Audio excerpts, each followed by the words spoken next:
I was like, everybody's too uptight these days as far as, taking a joke.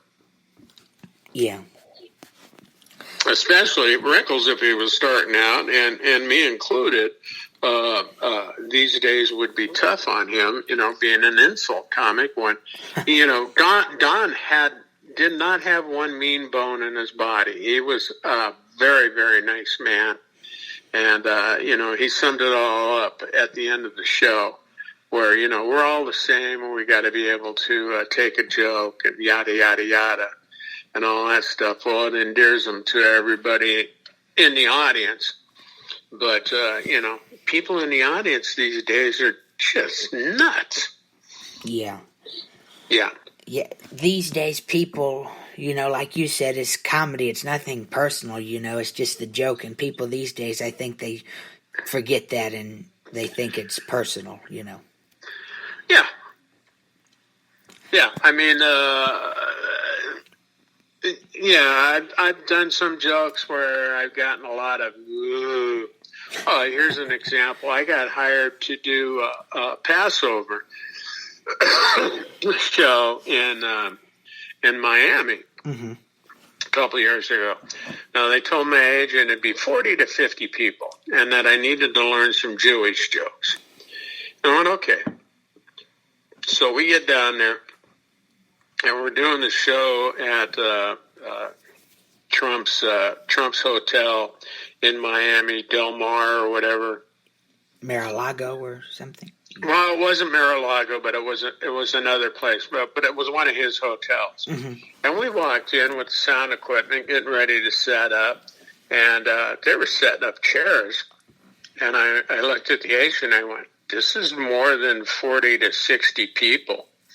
This is like, they had it set up for 500 people. Oh, wow. So, number one, they lied to us about how many people were going to be there. And number two, they didn't tell us any kids were going to be there. But the deal was they hired me from my video of Don Rickles, of me doing Don Rickles. They hired me from that.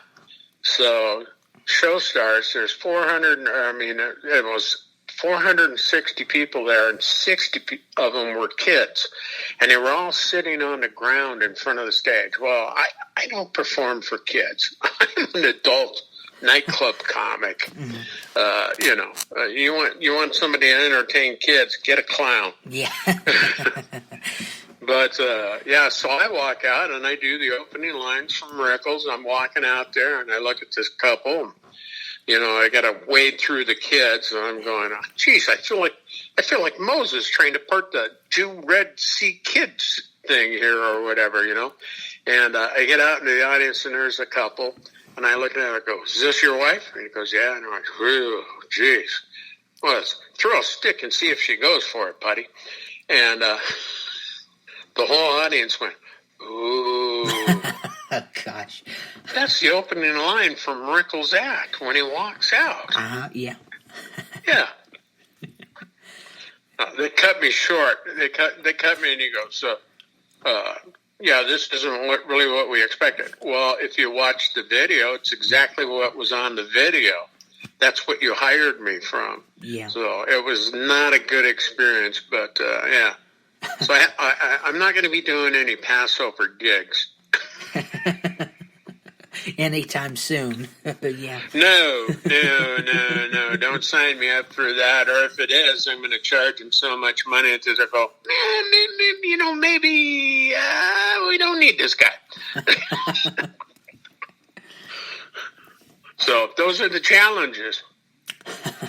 Yeah. Yeah, challenges for me, I find I'm always up for a challenge because they can improve you more. And if you learn from it correctly, you learn not to do that way again, Yeah.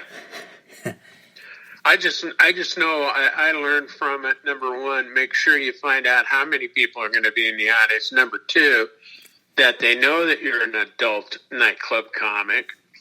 I don't think anybody's going to be dragging their kids out to see Rickles, or would have been dragging their kids out to see Rickles. They knew he was an adult nightclub comic.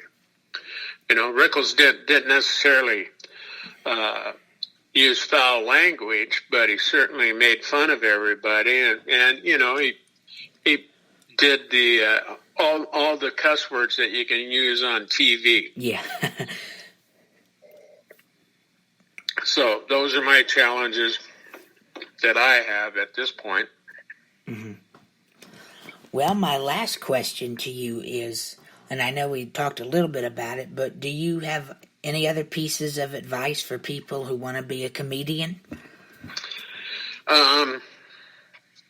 When I started out 38 years ago, somebody gave me a book, and I read that book. I read it over and over, and that's Comedy Writing Secrets is the name of the book. Comedy Writing Secrets, and it's by Melvin Helitzer.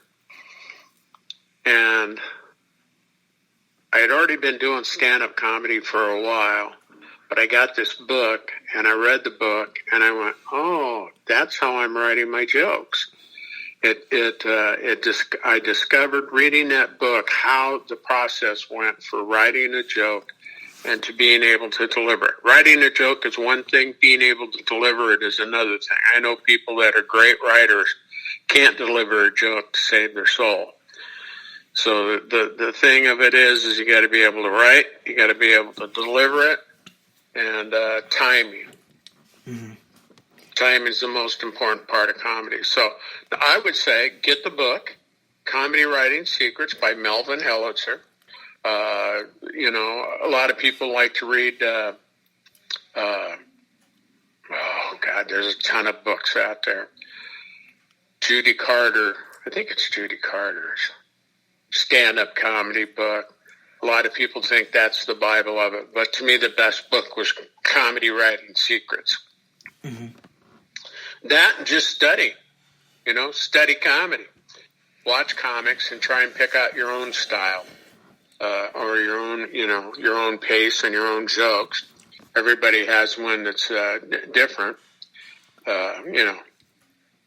Yeah.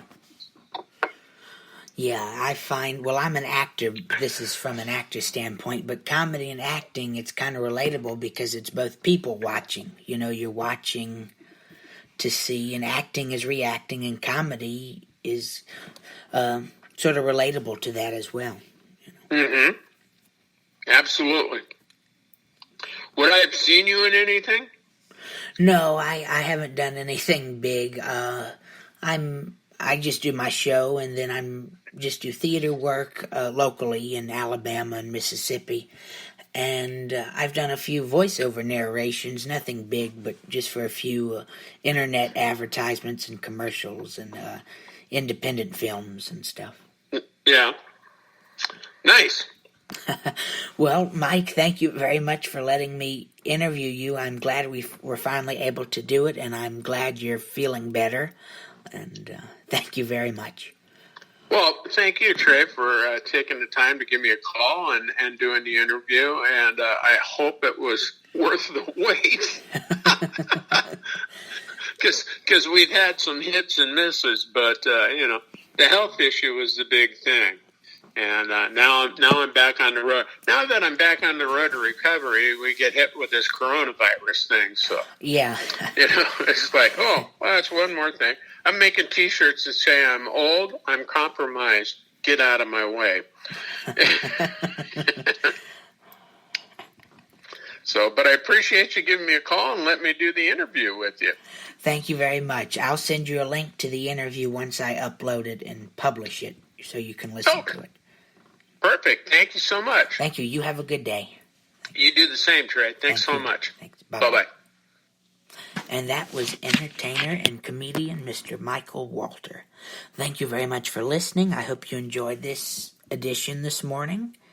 And I hope you have a good day. And hopefully we gave you some entertainment, laughter, informative information. Thank you. And as always, God bless.